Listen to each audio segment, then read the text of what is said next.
ओम शांति। आवाज क्लियर है? जी, आप स्टार्ट कर सकते हो। ओके। तो आज की मुरली है 26/12/1978 की और टाइटल है इष्ट देव की विशेषताएं। आज हम इस मुरली के दूसरे भाग को पढ़ने जा रहे हैं। तो पहले भाग का हम थोड़ा सा क्लियर करेंगे, कुछ पॉइंट्स लेंगे। तो बाबा ने फर्स्ट पार्ट में सबसे पहले तो किसे देख रहे थे बाबा? तो बाबा ने कहा मैं 4 वंश को देख रहा हूँ। शिववंशी यानी सारी आत्माएं शिववंश के हैं। ब्रह्मावंशी यानी जो ब्रह्मा के मुख वंशावली हैं, हम हैं। और फिर देवतावंशी जो भविष्य में देवता बनेंगे। और फिर बाबा ने इष्ट देववंशी भी कहा, जो हमारे लिए थोड़ा सा नया है। तो इष्ट देव वंशी यानी जो द्वापर से लेके इष्ट देव बनेंगे, उनके बारे में भी बाबा ने विस्तार से इस मुरली में समझाया। तो बाबा फिर उसमें उस पार्ट में फर्स्ट भाग में हमको ये समझा रहे हैं कि कैसे इस समय सेवा में जो हमारे सहयोगी होते हैं वो आगे चलकर राजवंश में आते हैं या फिर प्रजा में आते हैं और रॉयल फैमिली के पार्ट बनते हैं या फिर प्रजा बनते हैं। तो बाबा ने कहा कि जो ये राजवंश में आते हैं वो फिर जा आगे चल के इष्टवंशी भी बनते हैं, राजवंशी सो इष्टवंशी बाबा ने कहा। तो बाबा ने फिर बताया कि इष्टवंशी तो बनते, लेकिन उसमें जो इष्ट देव देवियां होती हैं वो भी नंबरवार होते हैं। तो बाबा ने उनकी विशेषताएं बताई कि कौन इष्ट देव बनता है। तो बाबा ने सबसे पहले तो ये कहा कि जो इष्ट देव बनते हैं वो रहम दिल होते हैं। हर आत्मा को वो भिखारीपन से छुड़ाते हैं, हर आत्मा को।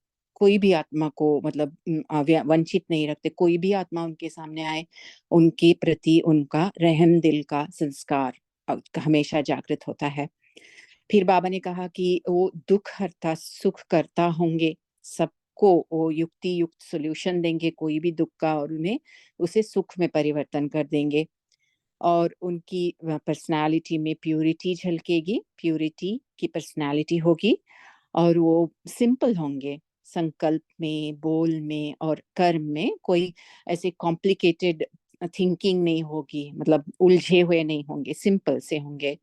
और फिर बाबा ने कहा सर्व गुणों के श्रृंगार से वो श्रृंगारित होंगे, एक भी गुण कम नहीं होगा, क्योंकि अगर एक गुण कम है तो फिर वो इष्ट देव नहीं बन सकते। तो सर्व गुणों से वो श्रृंगारे हुए होंगे। और बाबा ने कहा कि उनकी फीचर्स में कमल समान होंगे और दूसरों को भी वो कमल समान बना देंगे। और उनकी स्थिति अचल अडोल होगी, कोई भी परिस्थिति उनको हिला नहीं सकती। और संकल्प और बोल में वो सदा वरदानी होंगे, वर देने वाले होंगे, और उनका संकल्प ही वरदानी होगा। तो बाबा ने ये विशेषताएं बताई। और फिर बाबा ने कहा कि जब साक्षात्कार होगा, अभी साक्षात्कार का समय आ चुका है ना, तो बाबा ने कहा कि जब साक्षात्कार होगा उस समय अगर आप पूर्ण तरीके से, संपूर्ण तरीके से श्रृंगारित नहीं होंगे तो अधूरा साक्षात्कार तो बाबा नहीं करा सकते। अगर कराया तो भक्त राजी नहीं होंगे। तो बाबा ने कहा ये सारे के सारी धारणाएं हमारे अंदर जरूर होनी चाहिए, तभी हम इष्ट देव इष्ट देवी बन सकेंगे। तो अब सेकेंड पार्ट में बाबा खासकर दिल्ली निवासियों से बात कर रहे हैं। और कई बातें बाबा ने इसमें और क्लैरिटी से समझाई हैं। तो हम सेकेंड पार्ट बाबा के ही शब्दों में सुनते हैं। तो बाबा कह रहे हैं दिल्ली निवासियों को तैयार होना चाहिए, क्योंकि संपूर्णता संपन्नता का झंडा और राज्य का झंडा दोनों दिल्ली में होना है। तो दिल्ली निवासी प्लान सेरेमनी की डेट फिक्स करें, फ्लैग सेरेमनी की डेट फिक्स करें, अभी से तीव्र तैयारियां करने लग जाना है। तो बाबा ने क्या कहा, दिल्ली में संपूर्णता और संपन्नता, हमारी संपूर्णता संपन्नता का झंडा लहराएगा। सबसे पहले तो वो झंडा कि हम सब संपूर्ण बन गए, वो हमारा साक्षात्कार होगा, ये सब होगा। तो वो झंडा लहराएगा दिल्ली में और फिर राजधानी स्थापन होगी, वो तो दिल्ली से सब कुछ शुरू होगा। तो बाबा ने कहा डेट फिक्स करो। फिर बाबा ने कहा विदेशी तो पहला कार्य करेंगे। तो ये कई बार बाबा ने कहा कि विदेश से सबसे पहले आवाज फैलेगी। विदेशी विदेश से पावरफुल आवाज द्वारा विजय के झंडे की नींव डालेंगे। सब विदेश के भिन्न भिन्न स्थानों से विशेष आत्माओं के सहयोग के आधार से विजय का फाउंडेशन पड़ेगा।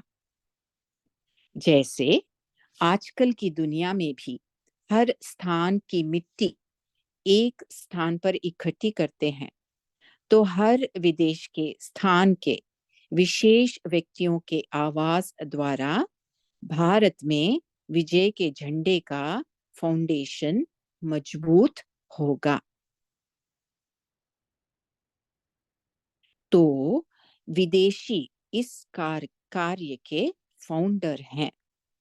तो विदेश से ये कार्य शुरू होगा। सारे विदेश की आत्माएं, बहुत शक्तिशाली आत्माएं प्रत्यक्ष होंगी, उस समय आएंगी और ये स्थापना का कार्य उनसे आरंभ होगा। तो बाबा ने कहा झंडा लहराने के पहले फाउंडेशन चाहिए। हर स्थान के निकले हुए विशेष आत्माओं रूपी फूलों का गुलदस्ता बाप दादा और सर्व परिवार के आगे पहले विदेश भेंट करेगा।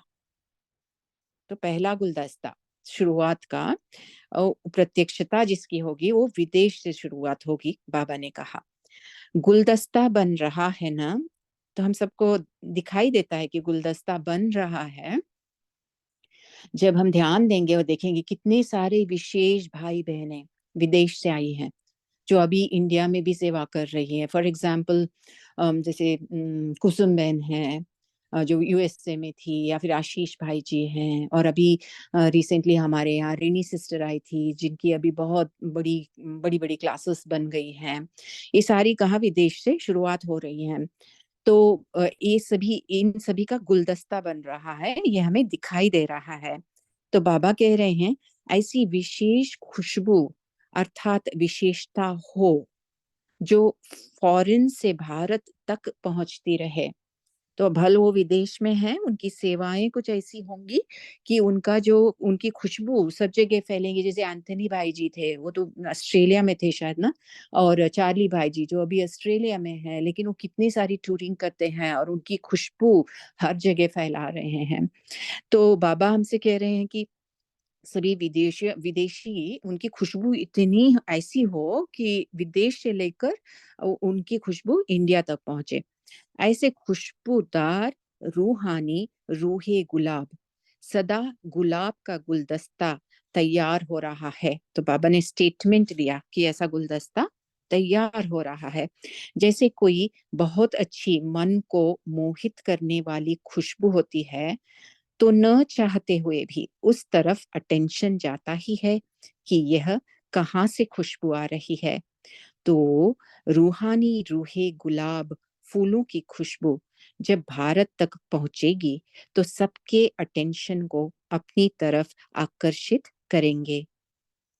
सब ढूंढेंगे कि यह खुशबू कहाँ से आई, इस खुशबू का केंद्र कहाँ है। अच्छा, ऐसे बाबा अभी याद प्यार दे रहे हैं। ऐसे सदा सजे सजाए मूर्ति राजवंशी सो इष्टवंशी सर्व आत्माओं को सदा श्रेष्ठ संकल्पों द्वारा वरदान देने वाली, सर्व आत्माओं को रहम दिल बन मंजिल दिखाने वाली, ऐसे महादानी वरदानी इष्ट देव आत्माओं को बाप दादा का याद प्यार और नमस्ते। हम बच्चों का भी बाप दादा को बहुत बहुत याद प्यार और नमस्ते। तो देखो इस याद प्यार में बाबा ने कितनी बड़ी बड़ी एडजेक्टिव्स हमारे लिए यूज किया है। तो हम देखेंगे ये सारे मुरली का सार है, तो ये सब हमारे अंदर है। तो ये हमारी चेकिंग है। आगे बाबा दादियों से बातचीत कर रहे हैं। बाप दादा का एक प्रश्न है, कोई कोई महारथियों के संस्कार ब्रह्मा समान ज्यादा है और कोई कोई के विष्णु समान संस्कार हैं। तो आगे बाबा कह रहे हैं इसका मतलब क्या है। कोई की जन्मपत्री में आदि से अंत तक स्थापना के निमित्त बनने के संस्कार हैं और कोई कोई के पालना के संस्कार हैं। इसका रहस्य क्या है? इस पर रूह रिहान करना बाबा ने कहा। तो हम इसको डिस्कशन में बहुत क्लियरली हम सब इसको डिस्कस करेंगे कि किसको हम कहेंगे कि स्थापना के संस्कार और किसको कहेंगे कि पालना के संस्कार, और कौन इसके लिए काबिलियत रखता है, कौन सी आत्मा किस में जाती है। दोनों ही विशेष आत्माएं भी हैं, लेकिन अंतर भी विशेष है। बाबा ने कहा अंतर भी विशेष है। जो स्थापना में आएंगी उनकी विशेषताएं कुछ और होंगी और पालना में जाएंगे उनकी कुछ और। तो दोनों में नंबर वन कौन हुए और इसका भविष्य के साथ क्या संबंध है? बहुत गहरे प्रश्न है ना। तो वर्तमान दोनों की विशेष प्राप्तियां क्या हैं और दोनों के पूजन में भी अंतर क्या है, इस पर रूह रिहान करना बड़ी टॉपिक है ना। इस टॉपिक से अपना पूज्य रूप भी समझ सकेंगे कि मेरा कौन सा रूप होगा। जैसे फॉर एग्जाम्पल हम गणेश को लेंगे, तो हमको हमारे अंदर एक क्लैरिटी है कि कोई भी काम को आरंभ करने से पहले ऑब्स्टिकल डिस्ट्रॉयर गणेश की पूजा होती है। तो वो तो स्थापना के समय उसको याद कर रहे हैं हम शुरुआत करने से पहले। और विष्णु को लेंगे तो हम बोलेंगे कि वो पालना मतलब वो देख रेख करता है और उसकी पूजा हम उस रीति से करते हैं। तो बाबा कह रहे हैं कि जो आत्माओं में ऐसे संस्कार होंगे ना, तो उनसे वो भासना आएगी। हमको लगेगा जैसे कई दीदियों से सेंटर्स में हमें लगता है ना, इनमें पालना का संस्कार है ना। कितना वो हमारा ध्यान रखते हैं, स्थूल रूप में भी पालना करते हैं। जैसे अब ठंडी के समय हम जैसे सेंटर एंटर करेंगे तो दीदी पूछती है तूने सॉक्स क्यों नहीं पहना, और मुझे हमको अंदर लेके जाके हमको नया सॉक्स देती है अगर हम नहीं पहन के आते हैं तो। ठंडी होती है ना, इसीलिए। तो ये क्या है? स्थूल रूप में पालना का संस्कार। वैसे ही वो देखते हैं कोई संस्कार हमारे में विशेष थोड़ी सी धुंधली होती जा रही है। जैसे फॉर एग्जांपल पंक्चुअलिटी में कोई अभी थोड़ा थोड़ा कम हो रहा है, तो वो हमसे हमको कॉल करके पूछेंगी, हमसे बात करेंगी, हमको समझाएंगी कि पंक्चुअल होना कितना जरूरी है। तो वो पालना का संस्कार हमें दादियों में दीदियों में दिखता है ना। तो ये ऐसी ऐसी जो भासना आती है उनसे कि ये पालन करता है। तो बाबा ने आज हमसे बोला है कि हम ये डिस्कस करें कि कौन से संस्कार को हम कहेंगे पालना के संस्कार, कौन से संस्कार को हम कहेंगे स्थापना के संस्कार। क्या इसमें फर्क होता है और इसका सिग्निफिकेंस क्या है पूरे कल्प में, बिगिनिंग से लेके एंड तक। ये आत्माएं ये जो संस्कार है ना, ये आत्माओं को भिन्न भिन्न तरीकों से बाबा यूज करेंगे। तो इसको समझने की बात है कि ट्री में वो कैसे आएंगे, कैसे वो पार्ट करेंगे। तो बाबा हमसे बोल रहे हैं ये भासना आएगी उनसे। तो जैसे अभी आपको कोई आपके नाम से बुलाता है तो झट फील होता है ना कि मुझे बुला रहे हैं, ऐसी स्पष्ट भासना आएगी। बाबा ने कहा स्पष्ट दिखाई देगा कि इनमें कौन सा संस्कार है। आज तो दिल्ली का टर्न है। दिल्ली पर सबको चढ़ाई करनी है। दिल्ली की धरनी को प्रणाम जरूर करना है। दिल्ली का विशेष पाठ स्थापना में है और बॉम्बे का विशेष पाठ विनाश में है। बाबा ने कहा कलकत्ते का पाठ भी आवाज फैलाने में अच्छा सहयोगी रहेगा। अच्छा, अब दिल्ली वाले क्या करेंगे? दिल्ली को दिल कहते हैं, तो दिल की धड़कन कैसी है? बाप दादा की दिल अर्थात, बाबा ने कहा बाप दादा की दिल अर्थात स्थापना की दिल, क्योंकि वो कार्य ही अभी होना है ना, बहुत फास्ट होना है। तो उस पे ही बाबा का दिल लगा हुआ है, स्थापना की दिल। तो स्थापना की दिल का क्या हाल है?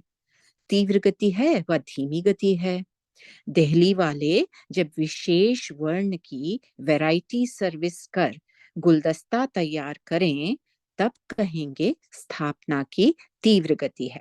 तो बाबा को कभी भी वैरायटी वाला गुलदस्ता चाहिए, वैरायटी चाहिए, सारे के सारे अम, मतलब राजा ही चाहिए ऐसे नहीं ना। हम उनको हर प्रकार की प्रजा भी होगी ना, और हमको सतयुग में सबका सहयोग चाहिए, साइंटिस्ट भी चाहिए, जो पेंटर्स भी चाहिए, बनाने वाले, घर बनाने वाले भी चाहिए। ऐसे नहीं कि खाली जो ऊंच सतयुगी संस्कार जो ऊंच से ऊंच होंगे केवल वही सतयुग में आएंगे, मतलब सब सब संपूर्ण आत्माएं ही आएंगे, लेकिन वैरायटी वाले बाबा को चाहिए। तो बाबा भी कह रहे हैं ऐसा गुलदस्ता दिल्ली में भी होना चाहिए अभी। तो अभी संपर्क का धागा नहीं बांधा है, तो संपर्क में हम ऐसी आत्माओं को अभी तक लाए नहीं है, ये उस वर्ष में बाबा बोल रहे हैं। तो अभी तक तो सब कुछ तैयार दिख रहा है हमें। तो दिल्ली की तरफ सबकी नजर है, बाप की भी नजर है, तो सर्व की भी नजर है, क्योंकि स्थापना की बिंदी भी वहां ही और राज्य की बिंदी भी वही हो। तो सबकी नजर बिंदु तरफ जानी है। दिल्ली की महावीर पांडव सेना तो बहुत है। पांडवों को मिलकर हर मास कोई सबूत देना चाहिए, क्योंकि दिल्ली के सपूत मशहूर हैं। सपूत अर्थात सबूत देने वाले। दिल्ली से सेवा की प्रेरणा मिलनी चाहिए, और ये मिल भी रही है ना हम सबको। तो जैसे सेंट्रल गवर्नमेंट है, तो सेंटर द्वारा सर्व स्टेशन को डायरेक्शन मिलते हैं, वैसे सेवा के प्लान्स व सेवा को नवीनता में लाने के लिए पार्लियामेंट होनी चाहिए। यही पांडव भवन, पांडव गवर्नमेंट की पार्लियामेंट है। दिल्ली ही पार्लियामेंट है, बाबा ने कहा। तो पार्लियामेंट में सब तरफ के सर्व मेंबर्स की राय से नए रूल तैयार होते हैं। दिल्ली से हर मास विशेष प्लान्स आउट होने चाहिए, तब समाप्ति समीप आएगी और इसी पार्लियामेंट हाउस में जय जयकार होगी। तो दिल्ली वाले तो बहुत प्लान्स बना रहे हैं अभी ना, हमारा कई चीजें, मतलब वहीं से शुरुआत हो रही है, जैसे स्वर्णिम भारत और ये सब जल उद्यान का वो जो अभी प्रोग्राम चल रहा है, ऐसे सारी प्रोग्राम्स का उद्घाटन शुरुआत तो वहीं से हो रही है। तो पांडवों ने अच्छी तरह सुना, शक्तियों के बिना पांडव कुछ कर ही नहीं सकते। शक्तियां पांडवों को आगे रखें और पांडव शक्तियों को आगे रखें, तब विष्णुपुरी स्थापन होगी। विष्णुपुरी की स्थापना में कंबाइंड का पार्ट है ना, विष्णु का पार्ट है, यानी लक्ष्मी और नारायण का। तो स्थापना के कार्य में भी कंबाइंड का कार्य चलने से ही सफलता होती है। पांडव भी चाहिए और शक्तियां भी चाहिए। दिल्ली में प्लानिंग बुद्धि है, लेकिन अभी गुप्त है। तो उस समय गुप्त थे, अभी तो हमको दिख रहे हैं ना, जैसे आशा दीदी दिखती है। तो अभी सब अपनी विशेषता रूपी अंगुली दो। सर्व के विशेषता की अंगुली से ही स्थापना का कार्य संपन्न होगा। विशेषता को गुप्त नहीं रखो। देखो ये बहुत इंपॉर्टेंट पॉइंट है। हम सब में कोई ना कोई विशेषता है। तो अभी वो ह्यूमन फीलिंग, वो ईगो का फीलिंग, कि ऐसे सोचना कि मेरे अंदर विशेषता है, ये ईगो है, ये हमें छोड़ देना है। हम सब आत्माएं हैं, तो हम जानते हैं कि बाबा ने हम सब के अंदर कोई ना कोई विशेषता भरी ही इसीलिए है कि हम उसे सेवा में यूज कर सकें। तो हम सब की विशेषता अभी हमें पता है, अगर हम अपने आप की जांच करेंगे कि वो क्या है, तो उसे यूज करना, तो उसे गुप्त नहीं रखना है। जब सभी अपनी अपनी विशेषता पूरी रीति से यूज करेंगे, तो स्थापना हो जाएगी, है ना। तो इसीलिए बाबा कह रहे हैं विशेषता को गुप्त नहीं रखो, कार्य में लगाओ, लेकिन निष्काम। विशेषता को कार्य में लगाओ, लेकिन निष्काम, किसी मतलब नाम मान शान के लिए नहीं। तो जैसे स्थापना में नंबर 1 दिल्ली रही, वैसे विशेषताओं के गुलदस्ते में भी नंबर वन बनना है। विशेषताओं के गुलदस्ते में भी नंबर वन बनना है। दिल्ली में सब महारथियों के सहयोग के हाथ हैं। सर्व महारथियों के सहयोग का पानी दिल्ली की धरनी में पड़ा हुआ है। दिल्ली के फाउंडेशन में कोई महारथी रहा नहीं है, सब ने पानी दिया है। अभी सिर्फ योग की धूप चाहिए, फिर देखो कितनी विशेष आत्माओं का प्रत्यक्ष फल निकलता है। स्वतः ही आपके पास लेने के लिए आएंगे। दिल्ली की धरनी की विशेषताएं बहुत हैं। पहले तो प्लानिंग बनाओ, जिसमें चारों ओर के महारथी और शक्तियों का संगठन होना ही चाहिए। तो एक ऐसे कई प्रोग्राम्स अभी दिल्ली में चल रहे हैं, बहुत बड़े बड़े प्रोग्राम्स, जहाँ पे जैसे फॉर एग्जांपल साधु संतों को बुलाना और उनका पूरा सम्मेलन करना, और कई मिनिस्टर्स वगैरह को बुलाना, उनका बहुत सारे प्रोग्राम्स चलते हैं और हमको निमंत्रण मिलते हैं ना ऑनलाइन ज्वाइन करने की। तो ये सारे प्रोग्राम्स आ रहे हैं, बन चुके हैं। तो धरनी पर महारथियों का इकट्ठा होना भी स्थापना के कार्य को वृद्धि और वातावरण से समीप लाने का कार्य करता है। देखो ये महारथियों का इकट्ठा होना, ये भी वातावरण, ये बनाता है कि वृद्धि होती है हमारी, इसका वातावरण बनाता है उनका उनका इकट्ठा होना।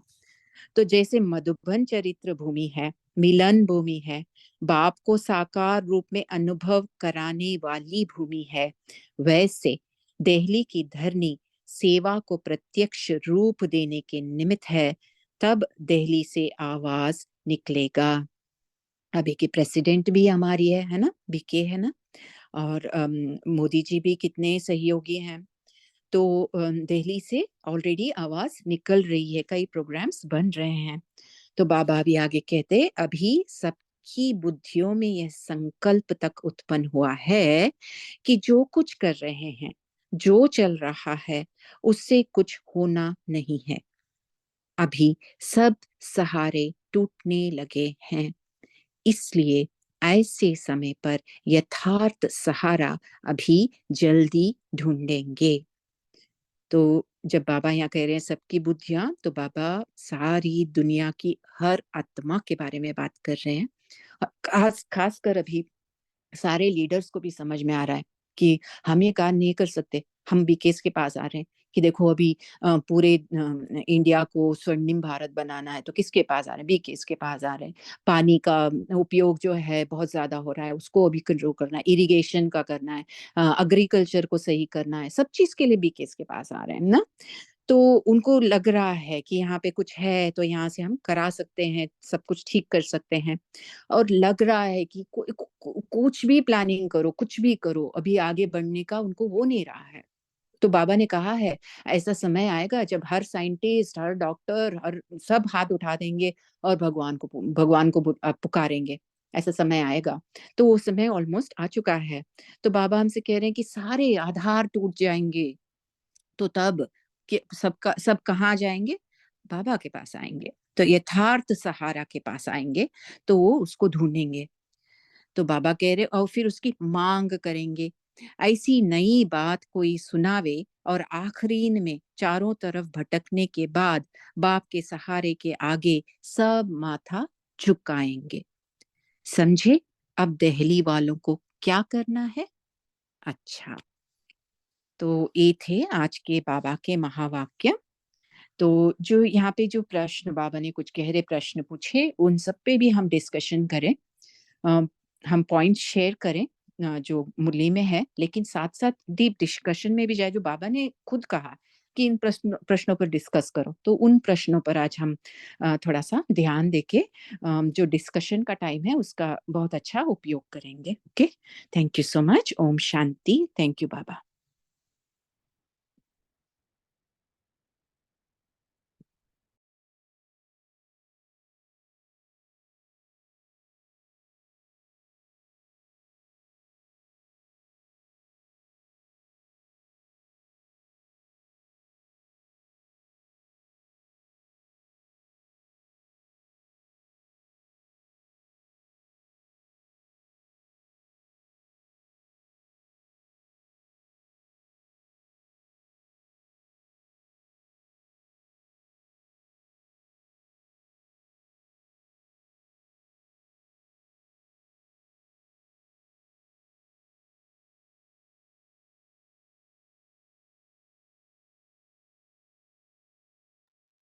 ओम शांति। सभी अपने आप को अनम्यूट करके बोल सकते हैं।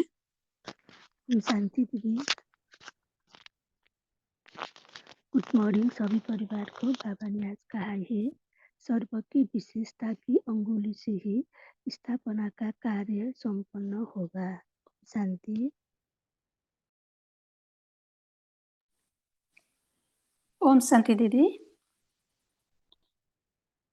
आज बाबा ने कहा कि रूहानी रूहे गुलाब फूलों की खुशबू जब विदेश से भारत तक पहुंचेंगे तो सबका अटेंशन अपनी तरफ आकर्षित करेंगे। ऐसे गुलदस्ता सच्ची में विदेश में बन रही है जिसमें बाबा का झंडा लहर रही है। विदेश में विशेष आत्माओं की सहयोग के आधार से ज्ञान का फाउंडेशन पक्का हो रही है।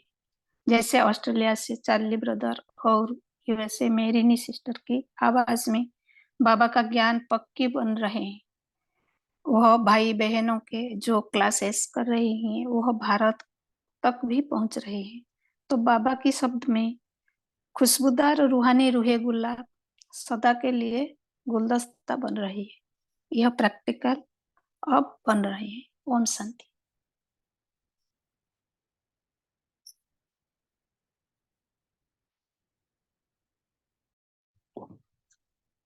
शांति। बाबा ने आज जो प्रश्न पूछा है कि कोई महारथियों के संस्कार ब्रह्मा बाबा के समान है, तो ब्रह्मा बाबा के संस्कार क्या है? स्थापना के निमित्त बनने के संस्कार है। और कोई के विष्णु के समान है। विष्णु का सत्युग में ब्रह्मा बाबा संगम युग पे स्थापना कर रहे, और वही ब्रह्मा बाबा सत्युग में विष्णु बन के पालना करेंगे। तो हम बच्चों में, दादियों में, दीदियों में, या हम अभी आज की प्रेजेंट की जनरेशन में कोई ब्रह्मा समान बहुत स्थापना कर रहे, बहुत लोगों को ज्ञान में ला रहे, और कोई विष्णु के समान पालना के संस्कार है। मतलब ज्ञान में तो ले आए, लेकिन उनको जब तक आगे बढ़ाने के लिए रोज रोज पालना नहीं दी, वो विष्णु के समान संस्कार है। तो बाबा ने कहा कोई की जन्म पत्री में आदि से अंत तक स्थापना के निमित्त बनने के संस्कार है कि बस वो कोर्स कराते जा रहे और उनको ज्ञान में लाते जा रहे, और कोई के पालना के संस्कार है। इसका रहस्य क्या है? बाबा ने कहा जैसे कि और बाबा ने ये भी कहा इस पर रुझान करना, दोनों ही विशेष आत्मा है, स्थापना वाली भी और पालना वाली भी, लेकिन अंतर भी दोनों में विशेष है। तो दोनों में नंबर 1 कौन हुए? स्थापना वाले नंबर हुए जिन्होंने कोर्स कराया या जिन्होंने पालना करके उनको आगे बढ़ा के बाबा के पक्के बच्चे बनाया। तो दोनों में नंबर 1 कौन हुए? और इसका भविष्य के साथ क्या संबंध है? वर्तमान दोनों की विशेष प्राप्तियां क्या है? मतलब स्थापना वालों का भविष्य के साथ क्या संबंध है और पालना वालों का भविष्य के साथ संबंध क्या है? और विशेष प्राप्तियां क्या है? जो स्थापना करते हैं उनको क्या विशेष प्राप्तियां होती है, कोर्स कराते हैं, और जो पालना करके आगे बढ़ाते हैं उनकी क्या विशेष पालन है? और दोनों के पूजन में भी अंतर क्या है? जैसे स्थापना करते हैं तो ब्रह्मा के संस्कार हुए। ब्रह्मा का मंदिर तो एक ही है पुष्कर में। पूरे विश्व में, भारत में ब्रह्मा के ज्यादा मंदिर नहीं है, एक आध मंदिर शायद आबू में भी है। और पालना पूजन में अंतर क्या है? जो पालना के विष्णु के जगह जगह विष्णु जी के बिरला मंदिर बने हुए, बिरला ने सारे विष्णु के मंदिर बनाए हुए हैं, तो लक्ष्मी नारायण के मंदिर की कितनी पूजा होती है। तो इस पर रूहान करने के लिए बाबा ने कहा है जैसे कृष्ण को जन्म दिया देवकी ने, और कृष्ण की पालना करी यशोदा ने। तो देवकी का नाम स्थापना जिसने करी उस देवकी का नाम तो कहीं पर भी नहीं आता, और पालना करी यशोदा ने, यशोदा का ही नंदलाला कहलाया जाता है। तो ये मेरे मन में चल रहा था कि पालना वाले ज्यादा इम्पोर्टेंट है स्थापना से। इसके ऊपर और भी हम रूढ़ियान कर सकते हैं। ओम शांति। ओम शांति। तो आज बाबा ने ये जो मुख्य बात मुझे अच्छा लगी कि मुझे आत्मा को अपनी विशेषता पहचाननी है और उसे सेवा में लगाना है। सेवा कैसी हो? निष्काम सेवा।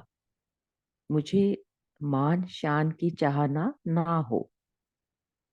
ऐसी निष्काम सेवा से ही स्थापना होगी। और बाबा ने कहा कि हमें डेट फिक्स करनी है, स्थापना की डेट फिक्स करनी है। तो मुझ आत्मा को संपूर्ण बनकर, रहम दिल बनकर, स्नेह दिल बनकर स्थापना के लिए डेट फिक्स करनी है। और बाबा ने कहा शिव शक्तियां पांडव को आगे रखें और पांडव शिव शक्तियों को आगे रखें, तो एक दूसरे के सहयोगी बनकर कार्य में लगाएं, सेवा में लगाएं। ओम शांति। ओम शांति। जैसे संगम युग पे परमपिता परमात्मा आके यज्ञ की स्थापना करते हैं, तो यज्ञ की स्थापना में स्थापना का कार्य भी होता है, फिर आगे पालना का भी कार्य। तो स्थापना में जैसे ब्रह्मा बाबा के साथ आदि ब्राह्मण बाबा ने सबको तो रचा, लेकिन आदि ब्राह्मण का विशेष रोल रहा। तो जैसे दीदी मनमोहिनी जी और दादी प्रकाश मणि, उनके साथ कई वरिष्ठ भाई बहनें थे, तो उन्होंने यज्ञ की स्थापना का कार्य किया, क्योंकि शक्तियां और पांडव उस समय बाबा ने कहा दोनों का ही कंबाइंड स्वरूप। और ये दिखाते हैं कि जो वृक्ष है, वृक्ष की जड़ें स्थापना का कार्य होती है, वो पूरे वृक्ष को होल्ड करके रखती हैं, लेकिन वो मिट्टी के ऊपर नहीं दिखती हैं। तो कई हमारे जो सीनियर्स, ये वरिष्ठ भाई बहन, ये अभी तक गुप्त हो गए हैं, तो ये पता नहीं चला कि कैसे हुआ। लेकिन जो पालना का कार्य है, तो पालना का कार्य सबका सामने अब आ रहा है। तो इसमें जैसे कि बाबा कहते हैं कि जो स्थापना के जो रतन होते हैं, उनमें प्लानिंग बुद्धि होती है। तो बाबा अमृत वेले बुद्धिमानों की बुद्धि वो टच करते हैं, बाबा प्लानिंग बुद्धि वालों को। तो जैसे कोई भी प्रोग्राम अगर कर रहे हैं, तो उसमें प्लानिंग वाली कमिटी अलग होती है, और जो कार्य को जैसे कि पालना के वो संस्कार अलग होते हैं। तो प्लानिंग वाले एक्शन प्लान बनाते हैं, तो उसमें ऑब्जेक्टिव रखते हैं कि हमें क्या क्या प्रोग्राम सफल करना है, वेन्यू किस तरह हमें डिसाइड करना है, और कहाँ वहाँ पे कैसे कितने लोग आएंगे, सबको कैसे इनविटेशन देना है। तो ये कमेटी अलग होती है। फिर जब आते हैं वो लोग, तो उनको कैसे वेलकम करना है, मुस्कुराहट के साथ भोजन देना, टोली देना, तो ये सारे जैसे है कि उनका वेलकम करना। तो इस तरह जो प्रोग्राम में इनपुट्स क्या क्या रखने हैं, वो प्लानिंग बुद्धि वालों की। फिर किस तरह प्रोग्राम को इम्प्लीमेंट करना है, ताकि दोनों की जो प्लानिंग कर रहे हैं और जो प्रोग्राम को सफल बना रहे हैं, उस समय दोनों के कॉम्बिनेशन से, दोनों के इकट्ठे उसी से ही प्रोग्राम सफल होता है। जैसे अभी हम देख रहे हैं कि कल भी टाटा मेमोरियल हॉस्पिटल में जो कॉन्फ्रेंस हुई है साइंस एंड स्पिरिचुअलिटी की, उसमें विदेश के कितने भाई बहन अब आके, और इतने अच्छे अच्छे उन्होंने, जैसे डॉक्टर रे हैं, वो भी आए हुए लंदन से। उन्होंने बताया कि कह रहे हैं कि मैं तो नासा ने टेलीस्कोप से लाइट देखी जिसे गॉड पार्टिकल। तो ये उनका बहुत अच्छा मतलब सुना। और उसके बाद उन्होंने कई सारे जो भाई बहन है बाहर से, उन्होंने आके कैसे कैसे कि अब ये सब दिख रहा है सबको कि ये सब विस्तार होता जा रहा है, सब तरफ फैल रहा है। तो जितने प्रोग्राम्स भी चल रहे हैं, जैसे गवर्नमेंट के स्वास्थ्य से रिलेटेड नेशनल हेल्थ प्रोग्राम है, नशा मुक्त अभियान है, मेंटल हेल्थ प्रोग्राम है, लाइफ स्टाइल रिलेटेड प्रोग्राम है, ये MOU सब बीकेज के साथ सब साइन हुए हैं। तो क्योंकि अब दोनों का ही करके अब सब चारों तरफ विस्तार होना ही है, तो प्रत्यक्षता बाबा की हो ही रही है। तो इस तरह दोनों के संस्कार चाहिए। तो जो प्रोग्राम के सफलता में प्लानिंग, स्थापना भी और फिर पालना भी, तो दादी जैसे प्रकाश मणि थे, उनके कितना अच्छा स्थापना का भी कार्य रहा, और एक एक बच्चे की पालना के भी संस्कार रहे। फिर दादी जानकी जी कितनी अच्छी पालना करते थे सबको, बिल्कुल जैसे तो भाषण आती थी। तो इस तरह विशेषताएं हैं अलग अलग। और अब प्रोग्राम बाबा को सफल प्रत्यक्ष करना है, तो बाहर विदेशी, डबल विदेशी भाई बहन और भारतीय दोनों के कंबाइंड प्रयास से बाबा की प्रत्यक्षता हो रही है। ओम शांति।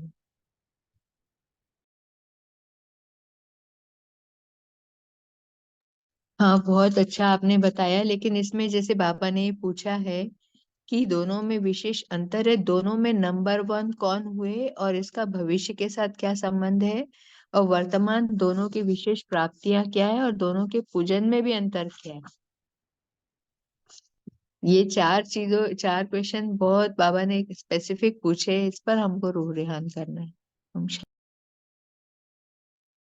ओम शांति। आज बाबा ने कहा कि सत्य के बिना पांडव कुछ नहीं कर सकते और सत्य पांडवों के आगे रखे और पांडव सत्य को आगे रखे तब विष्णुपुरी स्थापन होगी। विष्णुपुरी की स्थापना में कंबाइन का पाठ है, तो स्थापना के कार्य में भी कंबाइन का कार्य चलने से ही सफलता होती है। तो बाबा ने आज प्रश्न पूछा था कि स्थापना व पालना के संस्कार में नंबर 1 कौन है? तो मुझे आत्मा को लगा कि दोनों ही इम्पोर्टेंट है। जैसे कि एग्जाम्पल के लिए अगर स्थापना अर्थात हम बीज नहीं बोएंगे तो पालना अर्थात उससे जो फल पत्ते तना फल जो आएंगे तो आ नहीं सकेंगे ना। पहले पहले तो स्थापना ही चाहिए। तो दोनों ही नंबर 1 है कि दोनों ही साथ साथ चाहिए।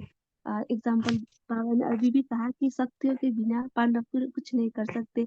तो सत्य जो ज्ञान दे के पालना करते हैं तो पांडव जो प्लानिंग बुद्धि करते हैं वो स्थापना में भी वो पालना में भी मदद करते हैं। तो मुझे इससे लगा कि दोनों ही इम्पोर्टेंट है और दोनों ही पूज्य रूप में अपने जैसे नंबर 1 है ऐसे ही आएंगे। तो मुझे इससे लगा ओम शांति है। Thank you. ओम शांति। जैसे आज बाबा ने कहा है कि तो ज्ञान और योग से स्थापना तो गुप्त पुरुषार्थ है, पालना तो इष्ट देव बनकर प्रत्यक्ष कर रहे हैं और यह कार्य तो 5 युग से ही चलते रहेंगे। तो दोनों ही श्रेष्ठ है। ओम शांति।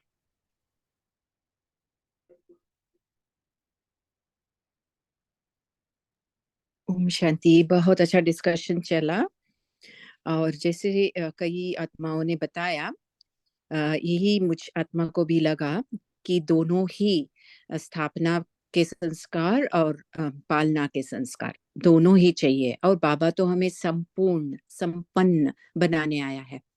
इसका मतलब क्या, जो सतयुग में जो सबसे बिगिनिंग में आएंगे उनके अंदर दोनों ही संस्कार उभरे हुए होंगे। ब्रह्मा राइट, वही तो नारायण बन, तो उनमें दोनों ही संस्कार होंगे। तो हम सब में जो सतयुग के बिगिनिंग में आने वाले हैं हमें उस दोनों ही संस्कार बाबा भरेंगे। और जहाँ तक पूजन का जो सिस्टर ने शेयर किया तो हम पूरे ही अगर हम अभी अभी जो हमारे अंदर संस्कार भर रहे हैं हम, वो संस्कार सारे ही कल्प में जो संस्कार इस समय ज्यादा प्रैक्टिस हुआ है वो ज्यादा समय आने वाले कल्प में प्रत्यक्ष होगा ना। द्वापर में वो प्रत्यक्ष होगा ना, द्वापर से।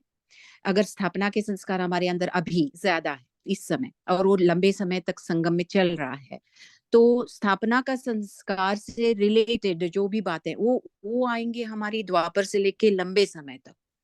और जो पालना का होगा अगर उसमें हम ज्यादा लगे हैं तो इस समय तो एज एन एग्जाम्पल कोई भी दीदी को वो पालना के संस्कार में लगी है और समझिए कि बाकी के जो है वो कुछ टीम बना हुआ है जो ये कर रहे हैं, क्लासेस करा रहे हैं और वो स्टूडेंट्स हैं, वो स्टूडेंट्स को ला रहे हैं, स्टूडेंट्स ही स्टूडेंट्स को ला रहे हैं, वो सब स्थापना में लगे हैं और दीदी जो है वो क्लास चला रही है, पालना कर रही है वगैरह। तो मेरी यही अंडरस्टैंडिंग है कि दीदी का पालना का संस्कार इस संगम के समय लंबे समय तक चल रहा है और उन आत्माओं का लंबा समय तक स्थापना का संस्कार चल रहा है। तो द्वापर से लेके जब वो भी रोल्स करेंगे तो स्थापना के कार्यों में वो आत्माएं लगेंगी और दीदी जैसी आत्माएं पालना के कार्यों में लगेंगी। लेकिन जहां तक सतयुग का सवाल है वहां हम सब में ये दोनों ही संस्कार होंगे, भरे हुए होंगे, क्योंकि बाबा हमें संपन्न और संपूर्ण बनाएगा। तो ऐसा मेरा चिंतन चला। I don't know if everyone feels that way. किसी को कुछ और कमेंट करना है?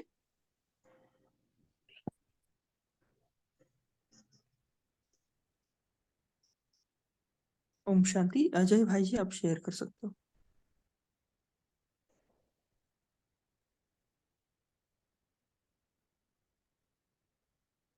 ओम शांति।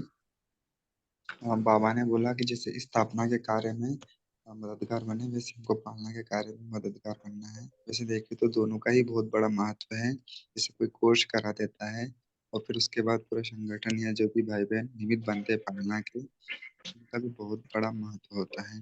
जैसे कोई कंपनी कोई सीड निकाल देती है, लेकिन खेत में लाकर जब उसे किसान बोता है और उसकी पालना करता है और अच्छा फल निकालता है, उन्हें विभिन्न प्रकार के कीड़े मकोड़ों और बीमारियों से बचाता है, तो बहुत पुण्य मिलता है। इसी प्रकार पालना वाली आत्मा का भी बहुत बड़ा महत्व है, तो हमें सब बाबा के बच्चों की पालना भी अच्छे से करना है। ओम शांति। जी विठल भाई जी, आपको कुछ शेयर करना है? ओम शांति। कोई आत्माएं स्थापना का कार्य करती है और कोई आत्माएं पालना का कार्य करती है। हर एक के पुरुषार्थ के अनुसार वो अपना अपना दोनों ही कार्य करते हैं। ओम शांति।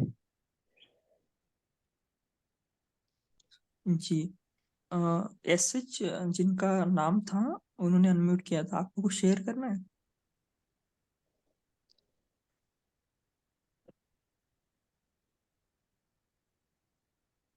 ठीक है, अभी टाइम भी हो गया है, तो पोल लॉन्च हो रहा है, तो सभी मेन स्क्रीन पर रहे ताकि आप सभी पोल का रिप्लाई दे सकेंगे। बाद में बहन होमवर्क भी देंगे और योग भी कराएंगे।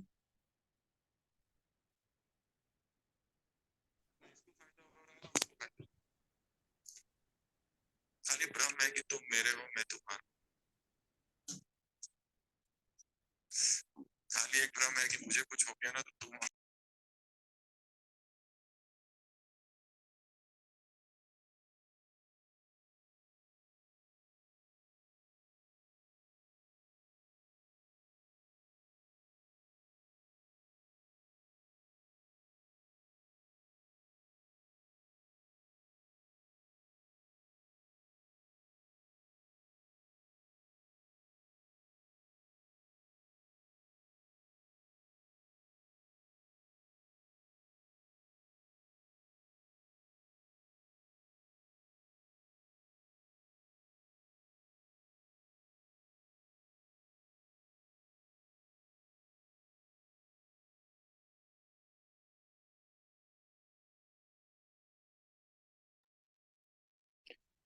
तो आज के होमवर्क में हम लेते हैं जो होमवर्क हमने फर्स्ट पार्ट में लिया था उसी को हम आज कंटिन्यू करेंगे। स्वमान के रूप में हर विशेषता को एक्सपीरियंस करना है।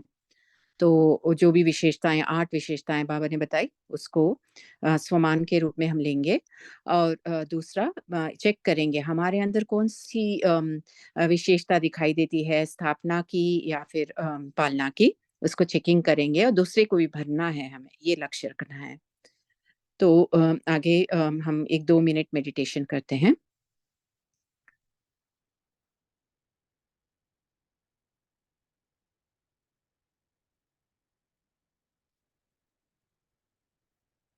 अपने आप को देखेंगे।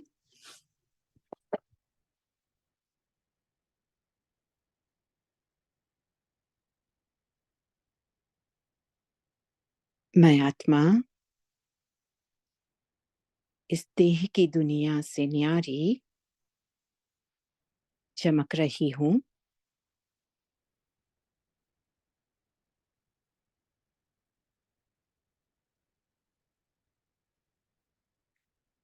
अपने आप को बाप दादा के सामने ले चलती हूँ, सूक्ष्म वतन में।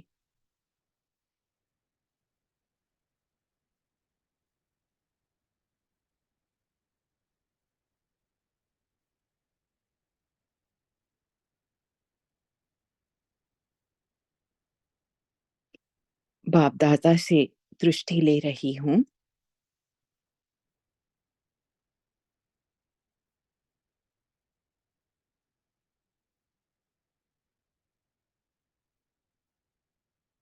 बाप दादा की आंखों में अपने दर्पण को देख रही हूँ। मैं इष्ट देव स्वरूप में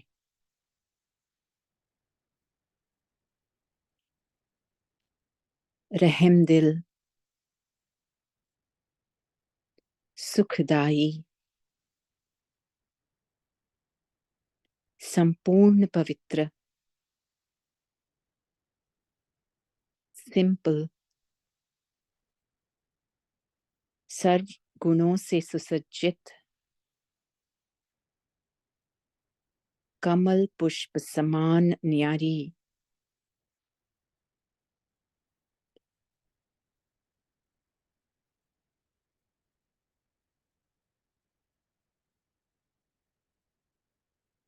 मेरी स्थिति अचल अडोल,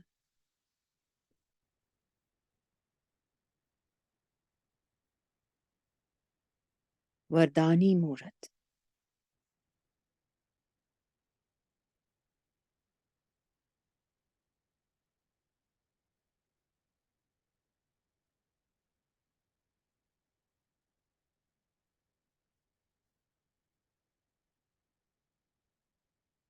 बाबा की किरणें मुझ में समाकर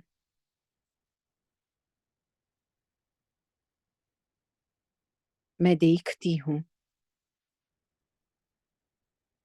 कि धरती पर मेरे भक्तों को मेरा साक्षात्कार हो रहा है।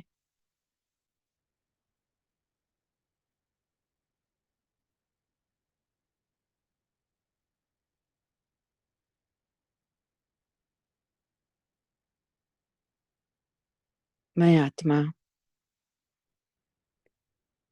हर भक्त की मनोकामनाएं पूर्ण कर रही हूँ।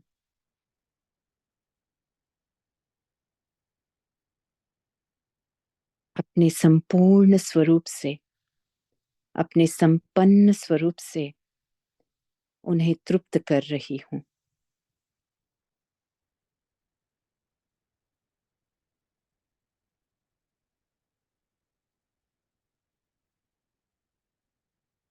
ओम शांति।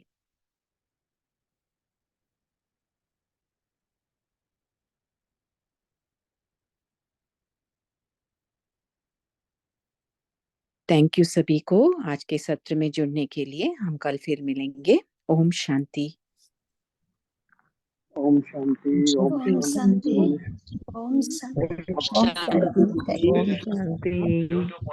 बहुत अच्छा डिस्कशन है। शुक्रिया बाबा। ओम शांति। ओम शांति। ओम शांति।